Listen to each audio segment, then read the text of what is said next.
Welcome to the Nonviolent Jesus podcast. I'm John, Father John Deere, and this is a project of www.beatitudescenter.org, where you can find many other podcasts and regular Zoom programs on the nonviolence of Jesus and working for a more just, peaceful world. I'm happy today to be with my friend, author, teacher, and lecturer, Sister Joan Chittister, and this is part 3 of our 3-episode conversation on Jesus and the Beatitudes. So like the other sessions, let's begin with a short little 2-second prayer. So I just invite you, friends, just to take a deep breath wherever you are, and just to relax and center yourself again in the presence of the God of peace who loves you personally and infinitely, and everyone else too. And let's welcome Jesus here into our hearts and our lives and ask for whatever graces we need to live out the Beatitudes and follow Jesus and do God's will. God of peace, thank you for all the blessings of life and love and peace that you give us.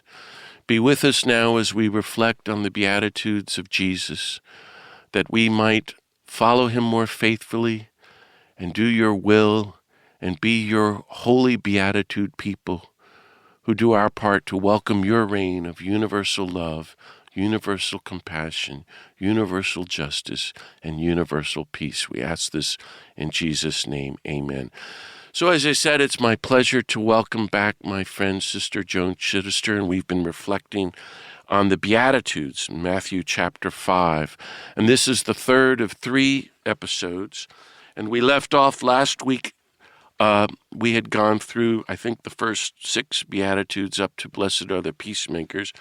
And I was just asking Joan when we left off the last time that question about the Beatitude, blessed are those who hunger and thirst for righteousness, for justice, they will be satisfied. And what, Joan, what do you think it means to be satisfied? And I came to the conclusion in the Viktor Frankl sense that it means you will find a deep meaning in your life if you give your life to working for justice for the human race in such an unjust world. What do you think about that, Joan? Well, I think all of that is absolutely correct, but I don't think it's enough of what's happening here. I think if you look back over these first 5 Beatitudes, you'll discover a pretty heavy awareness of personal gifts, personal character, personal awareness. And then all of a sudden, we get to the 5th Beatitude on happy are those who hunger and thirst. I mean, God, they can't get away from it. They just don't want to stop.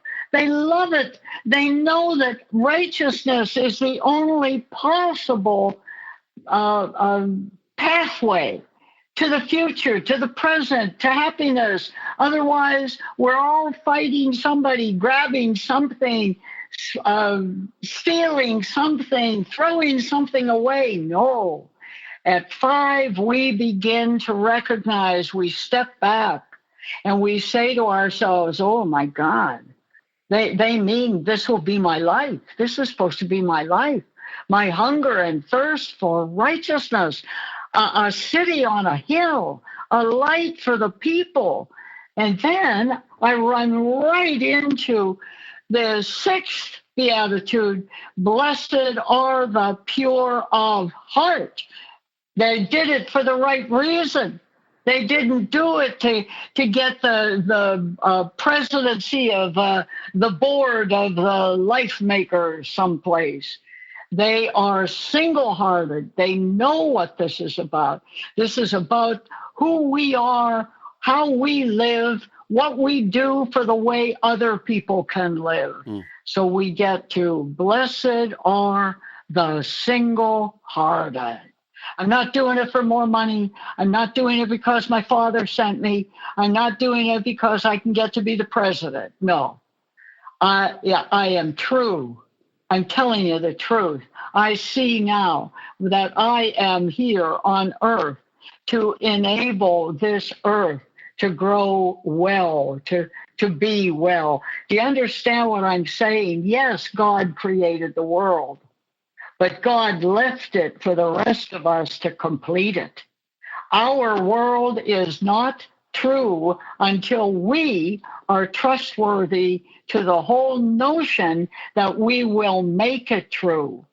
Our lives are now in sync with what we say they believe and the ideals they claim. And you can see us doing them in midnight in the basement if you want to, but that's where we are. These are the souls with bones. They stand in behalf of the poor. They stand in behalf of the prophetic. They stand in behalf of the marginal. So no voice in their place goes unheard. There is no truth untold. These people keep the magnet of the electric line that starts in creation and the creator and is now locked into me as a character, as a heart. And therefore, we treat everyone as good and they see good everywhere. Wonderful. So, of course, then, number 7, we're going to run right into it, aren't we? We're bringing our best selves. We're bringing our best motives. We are hungering and thirsting. We need justice here, or this country is going to fall apart. Listen carefully to what I'm saying at this time, at this moment in American history. If individuals of great heart are not reshaping our own means of life, our own kinds of happiness, then who are we? Who are we? Because now you see, we need you. We need blessed are the peacemakers. Okay, let me read who that. Are the first. Yeah. Well, thank you so much. So that leads us to the last few, and I thought I could read them and then invite you to reflect on them. So, that's fine. So, okay. Here we go. Blessed are the peacemakers. They will be called children of God, sons and daughters of God. Blessed are they who are persecuted for the sake of righteousness, for justice. Theirs is the reign of heaven. And blessed are you when they insult you and persecute you and utter every kind of evil against you falsely because of me. Rejoice and be glad. Your reward will be great in heaven. Thus they persecuted the prophets before you. Blessed are the peacemakers, Joan. Spend a little time unpacking what that means for us in a world of permanent war. Well, it's at this point then that we become peacemakers. We understand who and what peacemakers are. These are the people, the souls, who will seek reconciliation first. They'll say, look, we don't want to do it this way. We have so much need for that in this country right now. Well, they don't just oppose war. They call its end. They save its sick. They make way for a full society of happy and holy people. And they do not, under any circumstance, seek vengeance. When I get out of here, when I get that position, I'll see that she never gets into an office again. They will never go to school in that school again. They see life as a family for whom we are all responsible, every one of us, in helping that group rise. We work with people, not against them. We do not judge. And that means that the attitudes that we embrace are attitudes that make us happy for standing with the poor, for defending the oppressed, for supporting righteousness, for being true to the best ideals within us, and true to our humanity in all its forms. We have been given criteria directly from Jesus how to form a happy, holy world and live my own happy, holy world as well. Thank you for thinking of this. Thank you for allowing yourself to rethink everything you ever thought about it. And thank you for taking that first conscious step up the ladder of the Beatitudes. So, Joan, we this amazing teaching here at the beginning of the Sermon on the Mount, "Blessed are the peacemakers," is such a beautiful way to envision our lives. And that's what I've done with my life, and to say, okay, I want to try, like I said as a young person, I want to live the Beatitudes. I want to live the Sermon on the Mount.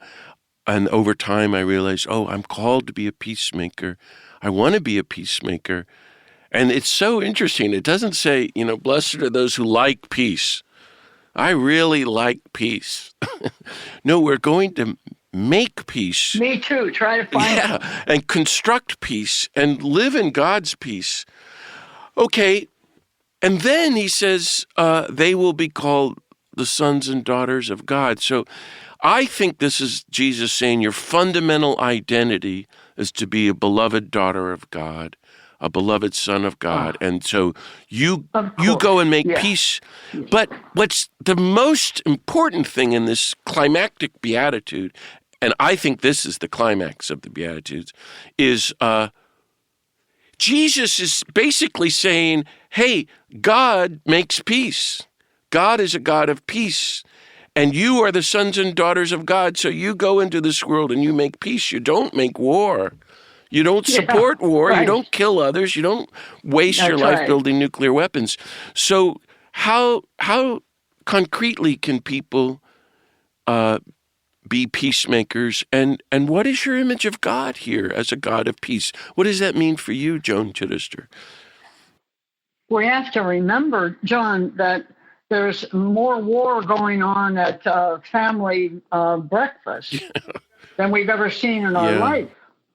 I mean, somehow or other, we ourselves have to sort out what we have been taught or pretended to commit or to permit in our own lives. Yeah. I mean, frankly, I think it would be great if small groups, small churches would take these 8 Beatitudes and take one a month and then come together and say what happened when they did it.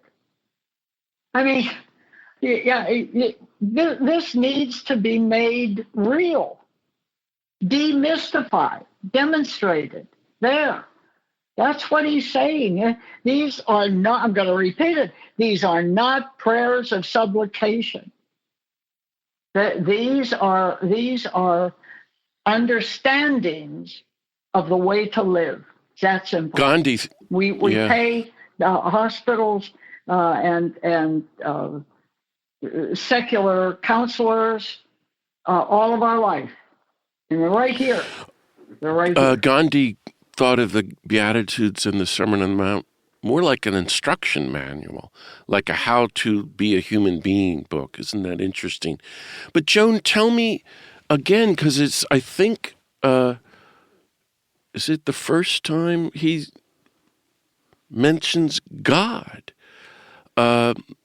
He's saying God is not a God of war, but a God of peace. I think that's fundamental problem among us is our image of God will bless our troops and bless our conflicts and bless our side, as Bob Dylan says, with God on our side.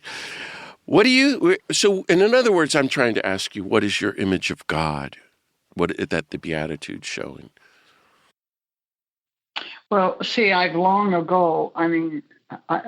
just years ago realized that it's funny, it came at Easter one year.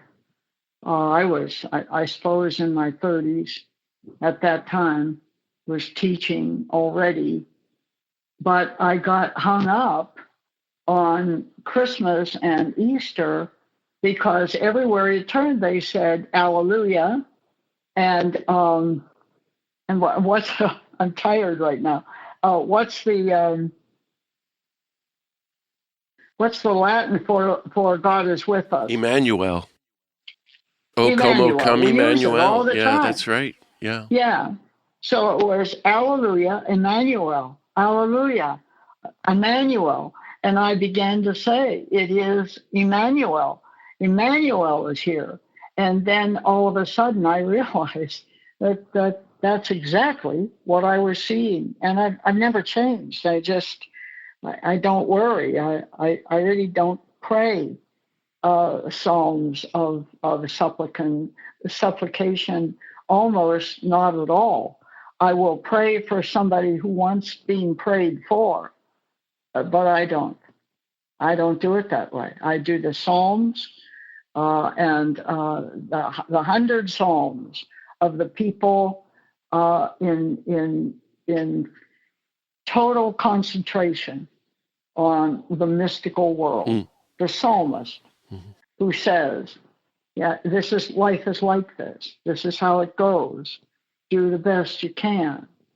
And so I have often, for years, you heard me, I said a few minutes ago, the Beatitudes to me are like a hunk of pasta mix.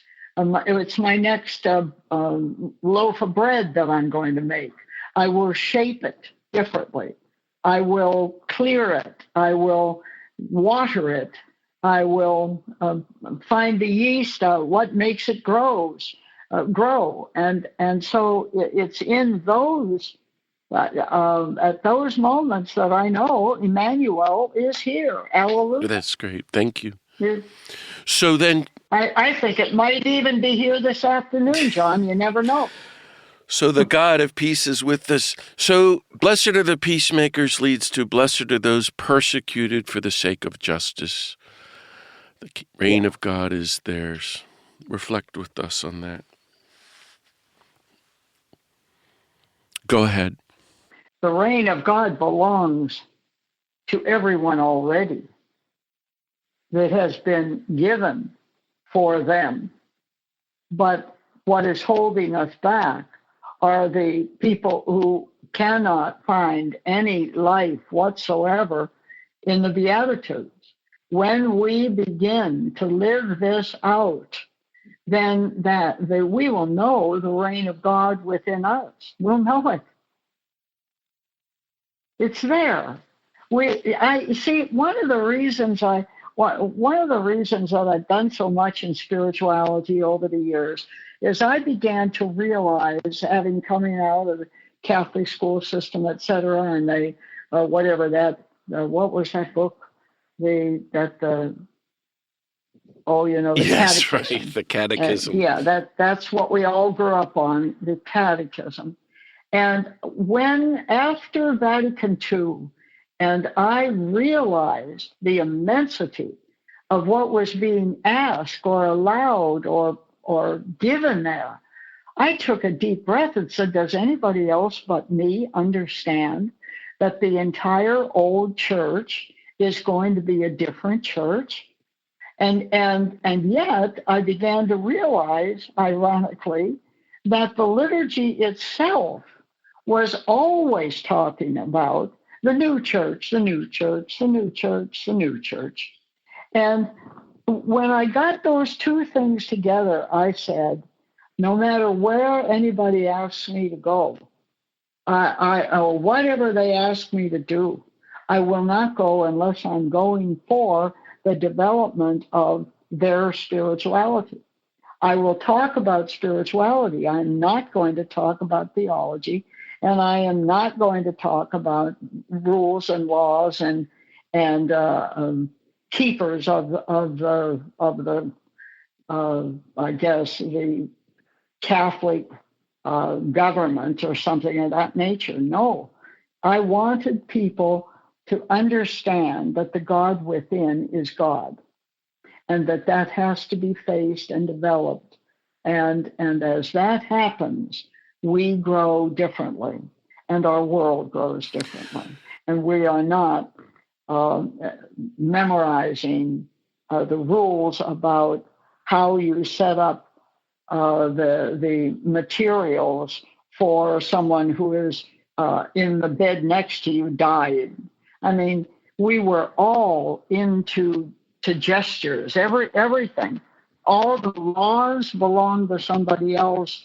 All the dresses and everything that went with them went everywhere except to God. So, I mean, I'm being as truthful as I can be to you now. I can't give an answer before that. Well, let me ask you about that, Joan, in light of this last Beatitude. So we've been talking about really his call to humility, meekness, gentleness, and mercy, and then also hungering and thirsting for justice and single-heartedness, and then making peace. And he says, well, you're going to be persecuted. You're going to get in trouble for working for justice. In fact, you're going to get insulted, and all kinds of things are going to... And haven't you? Well, I want to ask you about that. And then he says, rejoice. You're missing things. Rejoice and be glad. Yeah, I've been in jail, and I've been kicked out of pretty much everything. Yeah, I mean, those little things, right. Yeah. But so have you. And reflect on that. And, you know, I've learned you don't seek it, but I almost think like when you get in trouble for justice and peace, well, you're fulfilling the job description, or you're living correctly, because Jesus got in a lot of trouble and they killed him, and you've gotten in a lot of trouble, Joan. Hold that right there. Now, I do not believe that Jesus got up one morning and said, "Well, today's the day I'm going to go get killed." That is not a rendering of the crucifixion for me. They had to find him. He'd gone into the woods. He was praying at a prayer. It was midnight. Yeah. He left the whole deal. And they had to find him, and they had to take troops to find him. And they were on the verge of killing him right there. And that whole notion, right at the top of that, he was praying for help. Give me strength. Help me. He didn't say, it's time for me to be killed. He said, it's time. It's time for this thing to blow open. It's time for this thing to be understood. And at that moment, then, the spiritual heart drops everything except what is the great spiritual gift that has been given to this planet. It's life. Life for the beetle and life for the buffalo. Life. And our responsibility is to see, the Bible is very, very clear about the notion that we are responsible for what is it? What's the word that's used about animals? In Scripture, it's not inchoate, inchoate. I'm embarrassed. I mean, I know this word like I know my own name, but I'm not getting it right now. That's okay. But it is the word that means animals too. It's all for you. You are responsible. I made this for you, and you are to make it for others. So, the messages are so much clearer, but they're coming at us out of 1,000 years of control with very little awareness or development in the presence of Jesus and the Creator. I live in the middle of the life of the Creator every minute of my life. I live in the hearing of Jesus, the Son, who is showing us the paths in his own life. Here is the model. Here's where it goes. And so if you put the two of them down in front of you, you wouldn't have two large pieces of paper. It's that. That's all there. Everything else, somebody comes along, tries to make a buck, selling the right statues, not the bad ones. But that's not where the center lies or grows. This, what you just opened this thing with, is the invitation to grow into, I'm telling you, the 8 things to do. Don't tell me you don't know what to do. So about this question then, that he's saying, well, you're going to be persecuted and insulted if you live this path, humility and hunger and thirst for justice and mercy, and you're making peace. You're going to get in trouble. And rejoice and be glad, because you're living for God. I don't know, how do we rejoice and be glad when we're in trouble for working for a new world, a new church, a new humanity of justice? And just the way we're doing it right now is the way. And the number of people who would have thrown me out of the church 30 years ago, I'm sure, has doubled by this time. Oh, you're so lucky, Joan. But I'm not worried. You have a lot to rejoice and be glad at. Actually, in Luke's version, he says, leap for joy, which you could translate as start dancing. We should be so happy we're in trouble. And wow, I experienced that in El Salvador in the 80s, the Salvadoran church under Romero. Yeah. They had a joy that I've never experienced before, and they were in a lot of trouble. They were getting killed. Yeah. So reflect with us on, we've heard about grief, and now he ends talking and encouraging us to be joyful as we live out these Beatitudes, and even if we're in trouble for it. You've done that. I've seen you be joyful in the midst of all kinds of stuff. Absolutely. I'm never going to give it up either. I don't collect all those jokes for nothing. I mean, gosh, John, of course. And you're supposed to make your own happiness. If you're doing it right, it's going to come out right. So Jesus says, blessed are those persecuted for the sake of justice and insulted because of me and so forth. Yeah. Rejoice and be glad. And, as I think on that, and you were talking about working for a new church and making justice and peace and showing mercy and this whole new vision of life. And it's so exciting. I find people and myself can be just so bitter and depressed and angry and despairing. And I would much rather be living out the joy that Jesus talks about as a promise of the Beatitudes. And what do you think about that? How can we live out that joy? John, listen to me. I have no idea how many hundreds of presentations I've given. My own sisters know all of that better.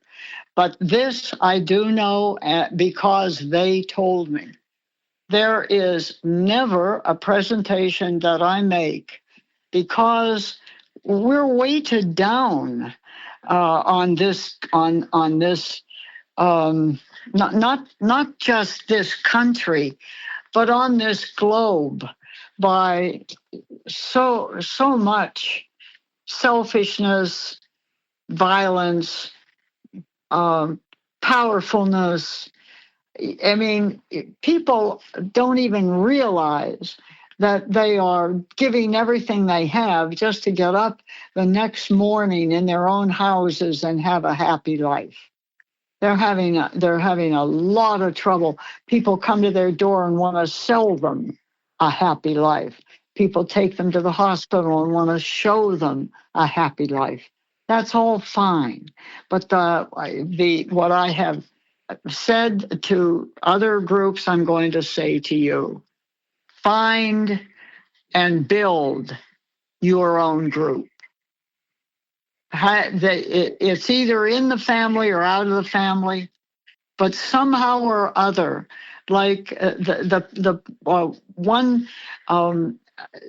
day some years ago, if all my sisters were here, they would tell me. All I know is that I had a program up, and I got this far, and the people, I said, build your own happiness group. That's what we're supposed to be. That's what little parishes are supposed to be. Little happiness groups, for heaven's sakes. So I said, get one. And when I hung up, I did it myself. I went on. I knew there were a group of people on. I said, you should all you should all be doing something together now after we've done this. And then I said something like this: I'll tell you what, come back next Wednesday, we'll have something for you. That's when Mary Lou and I created Monasteries of the Heart, to which 30,000 people still now connect. It's fantastic. You're calling us to form little communities of peace and justice and joy, and to find happiness with one another in living the Beatitudes. And even like, I don't always push the hard stuff. I don't always say, we've lost so many of this, ignored that, refused to do this. I try to show where the light is shining between the trees. And I make sure my little 5-ounce parrot is with me, because she doesn't like to be left alone, and people are kind to her when we come. They'd all love to do a hugging, and she's not so sure. She's a little scared. If her mom's there, it's okay, but she's not going to do too much of it. So we have fun over that kind of stuff. And then I know we have the energy left then to know that in that joy, go into our site, go into Monasteries of the Heart. You'll see all of the activity that's going on. And who's doing it? They are. They are. Mary Lou and I and our sisters put up the staging. And all of those people, they write to us, they call to us, they have found a home, and we love them to death. But you can't love 30,000 people one at a time. They are forming their own groups. We've regenerated our oblates, very mature religious people who want to be closer to the monastery, closer to the sisters, closer to the liturgy, closer to the works. And they come and they're happy. They have a good time. Now, are people igniting a fire around us? Some of them, sure. They don't understand it, or they don't like it. There are a lot of I think, unhappy conservatives who want to destroy all this, but you're not going to destroy that kind of joy. So you have to be open to it, but you have to be part of it. You make your own little group. That's great, Joan. And you connect to all the other groups. That's great. And you get somebody like me to connect to them, and they will go a mighty mountain very fast. We were shocked. So we were absolutely shocked. I can't call it a plan. It was just that we had some nice people on the line, and they wanted to know more. So heck, why don't we? It's great. Yeah. So friends who are listening, Sister Joan is talking about her project, Monasteries of the Heart. It's a great website. And I've known Joan for 40 years, and she's talking about our mutual great friend, Mary Lou Kaunacki, who did great work. And I've seen a lot of this. I was going to ask you, Joan, now, I don't know how else to put it. Like, I think living the Beatitudes, of course, living the whole gospel, the point was... Well, it's going to get you through the whole gospel. Yeah. Jesus lives them out and shows how to do it. But theoretically, you were talking about the new church.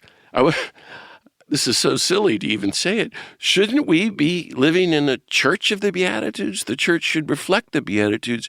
But you are saying maybe something even better, which is, like Latin America-based Christian communities, a Beatitude Movement, small groups of Beatitudes. It all works. And that's what Monasteries of the Heart and Pax Christi and so many lovely groups around the country.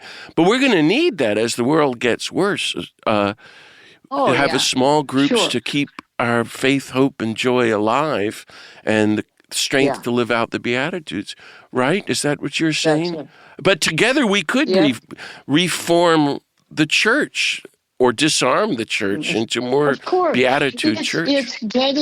It's getting reformed, whether they want it reformed or not. And one of these days they're gonna wake up and write a new letter that says, this is what we want. And the letters will come back by the millions. We did that 45 years ago. That's great.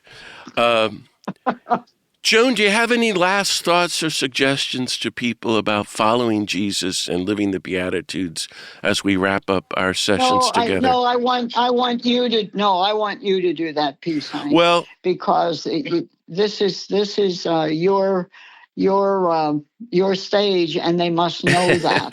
Well, so they have to know it. They have to know it. So because they connected, and they wanted to connect with you and what you're doing. So, no, I did a lot today, and I hope that it's been all right for you and with you, but I could only do what I do. It's terrific. I really thank you, Joan, for being with me and sharing all of these about the Beatitudes, and I hope everyone will take it to heart. I told you I was really excited that we were going. I wasn't putting you on. I meant it. So, once again, thank you so much, Sister Joan Chittister, my friend, for speaking with me today and the other episodes on Jesus and the Beatitudes. And I want to thank everyone for listening to this podcast, the Nonviolent Jesus podcast. We're so blessed to spend time with Joan Chittister on the Beatitudes. You can hear many more podcasts and find other upcoming Zoom programs at beatitudescenter.org. You can check out Joan at joanchittister.org and monasteriesoftheheart.org. And I hope you will join us in the future. And let me just end by saying, may the God of peace bless everyone. Keep on following the nonviolent Jesus and living out the Beatitudes. And I'll see you all next time. Thanks so much.